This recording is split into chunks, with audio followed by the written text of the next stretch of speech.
Hello mga katiya! Tara, pumasyal nga muna tayo. Dini nga sa Sinchu City. Abay talagang napakaganda nga ho dini at may park ngang nagarne. O kita nyo naman nga ho. Abay, meron akong nakita, isang puno, nakakaiba. At talaga namang siya laang ang nag-iisa na ganyan ang kulay. Parang ikaw lang, nag-iisa ka nga lang para sa akin. At ayan, paisa nga ho muna at baka nga sakaling mag-trending naman nga ho aring sayaw na ari.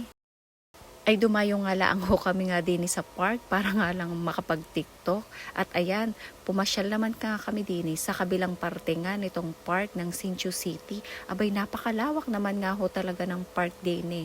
Ay kabilaan ho yan hanggang doon pa sa kabilang dulo ay talagang, pero nakakatuwa naman nga akong mamasyal nga din. Ayan, may nakita pa nga akong kalapate. Ay ayaw naman lumapit sa akin, naiilang ata.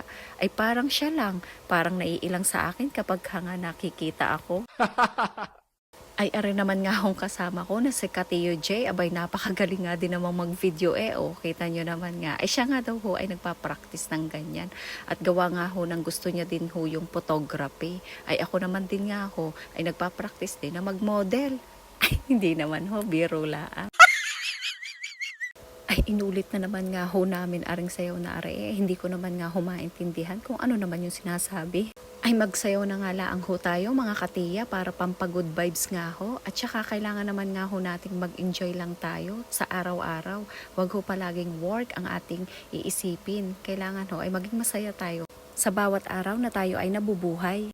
Ay nakakatuwa naman nga hong sumayaw nga din at napakaganda nga ng lugar.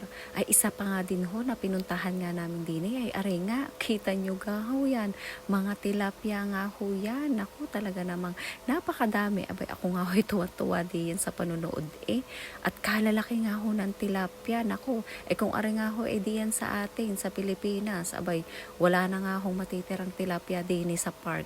At nahuli na at naipang ulam na yan.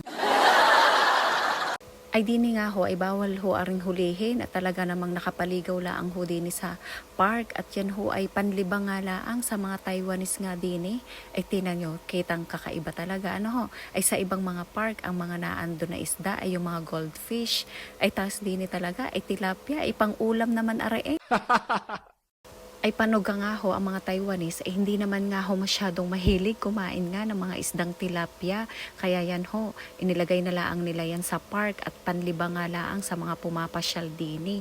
Ay kahit naman nga ho hindi sa park, sa mga dike at kahit mismong sa kanal nga ho, ay ba, nabubuhay nga ho yung mga tilapia na gayaan dini. Wow!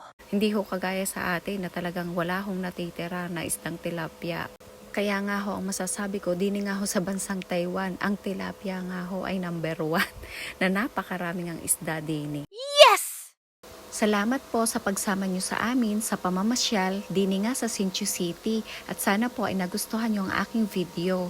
Salamat din po sa lahat ng sumusuporta sa akin at salamat din kay Katiyo J na sinamahan nga ako dini. Hanggang dito na lamang po, paalam!